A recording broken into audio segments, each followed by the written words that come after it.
The message came at 6:14 p.m., a single vibration on the counter. A fragment of a life I thought I understood. Dad, we need to talk. Tonight. No greeting, no warmth. Just the kind of tone a stranger uses when delivering bad news at your doorstep. I stared at it longer than I should have. The kitchen light hummed above me, steady, indifferent.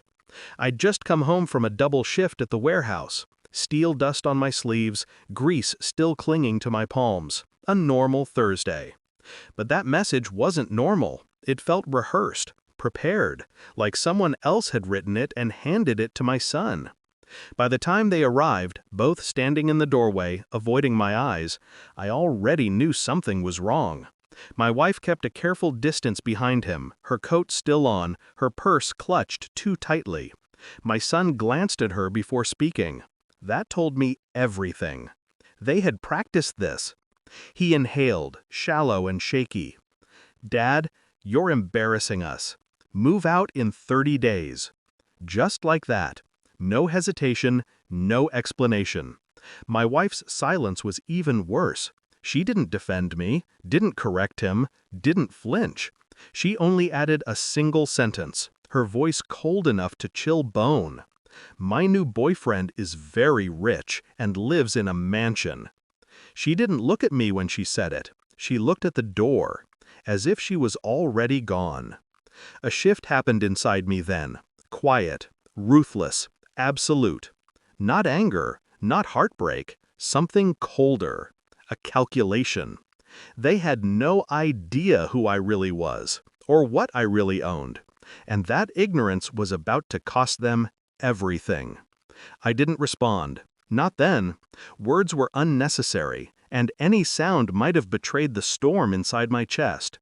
Instead, I nodded once, slow, controlled, mechanical, like accepting a business proposal I'd already analyzed and rejected internally.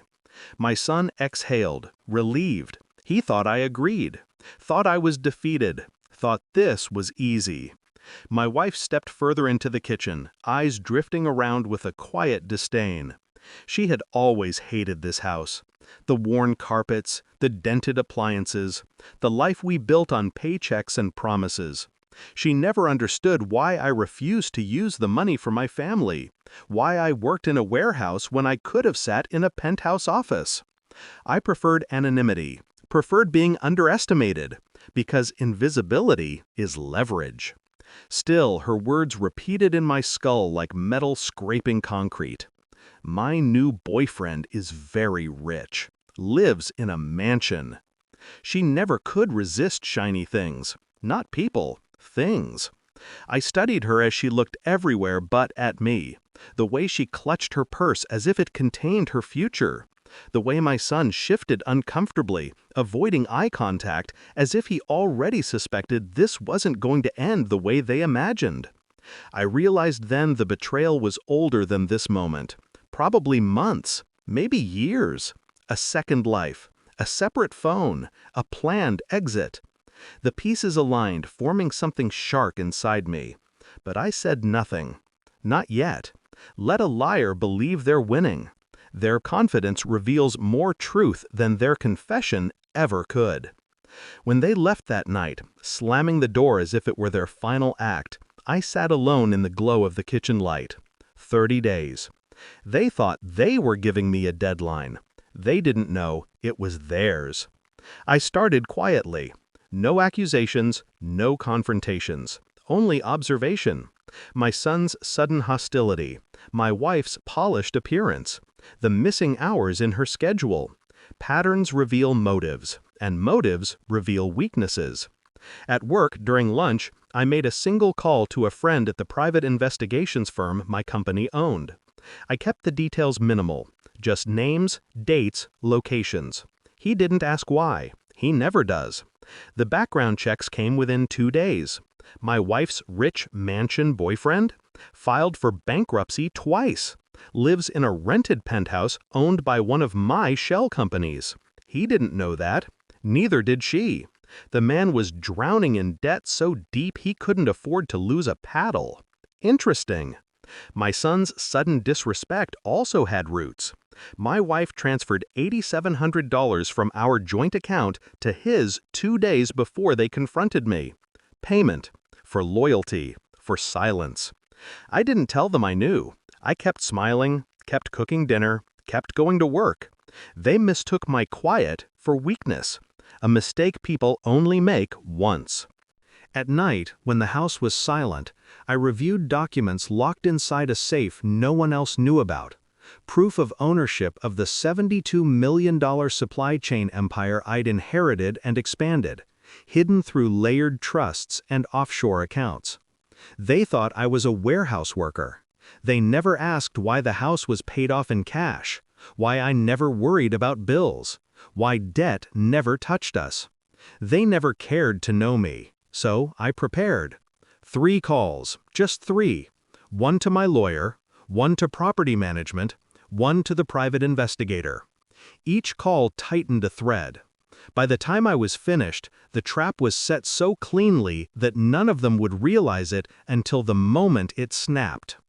The results arrived on a Wednesday morning in a plain envelope. Photos, financials, transcripts. All of it neatly tied together with legal statements. I waited until dinner.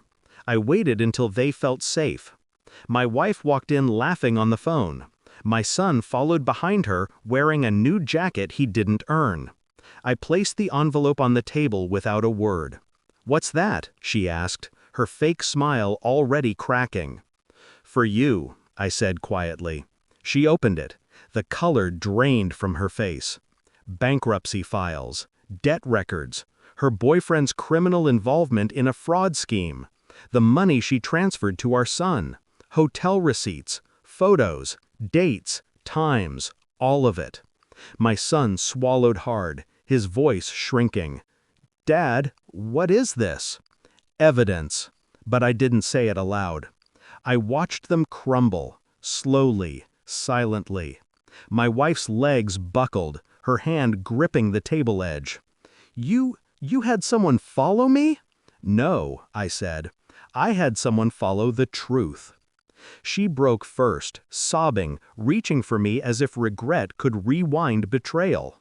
I didn't move. "I made 3 calls," I told her calmly. 1 to verify, 1 to confirm, 1 to finalize. "Finalize what?" she whispered. The knock on the door answered for me. A man in a suit handed her a formal document. She scanned it, trembling. Eviction notice. 30 days. The exact timeline she and our son demanded of me. You can't do this," she stammered. I looked at her with the same emptiness she once looked at me with. "This house," I said, "belongs to one of my companies, as does the penthouse your boyfriend thinks he owns." Her mouth fell open. My son stepped back, horror spreading across his face as he began connecting the dots. "You're rich?" he whispered. "No," I corrected him with a cold clarity. "I'm invisible. And that's worth more." Her knees hit the floor. They begged. First her, then him. Promises, excuses, tears. None of it mattered. Truth isn't negotiable. I listened, not out of empathy, but out of curiosity. The kind you reserve for watching a storm tear apart a house you never liked. When they finally quieted, I stood. "You both chose someone else over me," I said.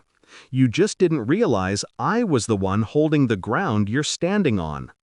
I walked to the door. The house felt lighter without their voices. As I stepped outside, I didn't look back. Some endings don't need witnesses, just distance. And I'd already given them 30 days of that. Final line: being underestimated was my greatest wealth, until the day it became their eviction notice.